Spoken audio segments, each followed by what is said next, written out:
عید الفطر۔ حضرت انس رضی اللہ تعالیٰ عنہ سے روایت ہے کہ زمانہ جاہلیت میں ہر سال 2 دن ایسے ہوتے جن میں سب کھیل کود کیا کرتے۔ جب نبی کریم صلی اللہ علیہ وآلہ وسلم مدینہ تشریف لائے تو آپ صلی اللہ علیہ وآلہ وسلم نے فرمایا، تم سال میں 2 دن خوشیاں منایا کرتے تھے، اللہ تعالیٰ نے تمہیں اس سے بہتر 2 دن عطا فرمائے ہیں، عید الفطر اور عید الاضحیٰ۔ امام ابن تیمیہ لکھتے ہیں کہ عید اللہ کی جانب سے نازل کردہ عبادات میں سے ایک عبادت ہے۔ نبی کریم صلی اللہ علیہ وآلہ وسلم کا فرمان ہے، اِنَّ لِكُلِّ قَوْمٍ عِیدًا وَإِنَّ عِیدَنَا ہَذَا۔ ہر قوم کے لیے عید ہوتی ہے اور یہ ہماری عید ہے۔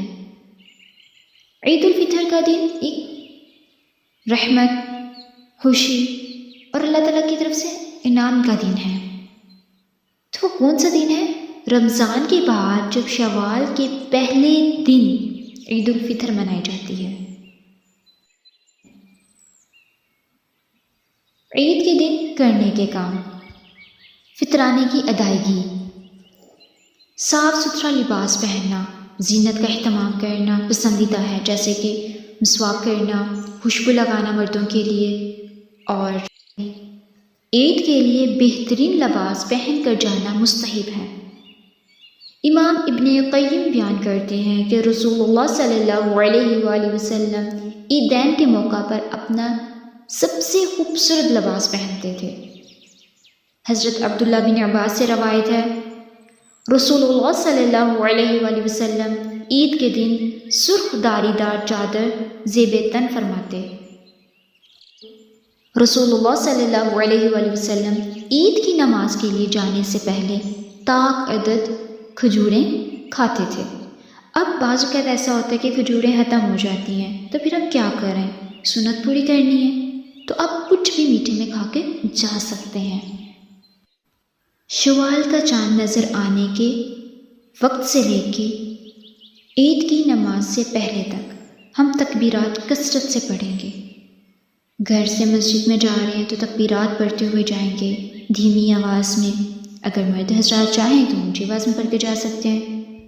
امام زہری سے روایت ہے کہ بے شک رسول اللہ صلی اللہ علیہ وآلہ وسلم عید الفطر کے دن تکبیریں کہتے ہوئے عیدگاہ کی طرف روانہ ہوتے، نماز ادا کرنے تک تکبیروں کا سلسلہ جاری رکھتے۔ جب نماز ادا کر لیتے تو تکبیریں کہنا ترک کر دیتے۔ عید کی نماز کا طریقہ: امام مالک عبداللہ بن عمر رضی اللہ تعالیٰ عنہما کے آزاد کردہ غلام نافع سے روایت کرتے ہیں کہ انہوں نے کہا، میں نے عید الاضحیٰ اور عید الفطر کی نماز حضرت ابو ہریرہ رضی اللہ تعالیٰ عنہ کے ساتھ پڑھی، تو انہوں نے پہلی رکعت میں تلاوت شروع کرنے سے پہلے 7 تکبیرات کہیں اور دوسری رکعت میں تلاوت شروع کرنے سے پہلے 5 تکبیرات کہیں۔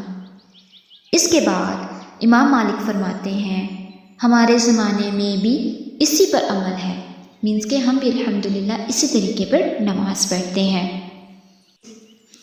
عید کی نماز ادا کرنا اہل اسلام پر فرض ہے۔ نماز عید کا وقت طلوع آفتاب کے بعد ہے۔ عید کی نماز اذان اور تکبیر اقامت کے بغیر پڑھی جاتی ہے۔ عید کی نماز کی 2 رکعتوں سے پہلے اور بعد میں کوئی نفل نماز نہیں ہے۔ حضرت عبداللہ بن عمر عید الفطر کی نماز سے پہلے اور بعد میں کوئی نماز نہیں پڑھتے تھے۔ جمعے کے دن عید ہونے کی صورت میں عام دستور کے مطابق نماز عید ادا کی جائے گی۔ لوگوں کو اختیار ہے، چاہے تو جمعہ ادا کرے تو چاہے چھوڑ دے۔ حضرت ابو ہریرہ رضی اللہ عنہ سے روایت ہے کہ رسول اللہ صلی اللہ علیہ وآلہ وسلم نے فرمایا، تمہارے اس دن میں 2 عیدین جمع ہو چکی ہیں، اگر کوئی چاہے تو یہ نماز عید کا ادا کرنا اسے جمعے کے ادا کرنے سے کافی ہو جائے گا، اور ہم یقیناً جمعہ ادا کرنے والے ہیں۔ جمعہ اور عید کا ایک دن میں ہونا کتاب و سنت کی روشنی میں کسی قسم کی نحوست کی علامت نہیں ہے۔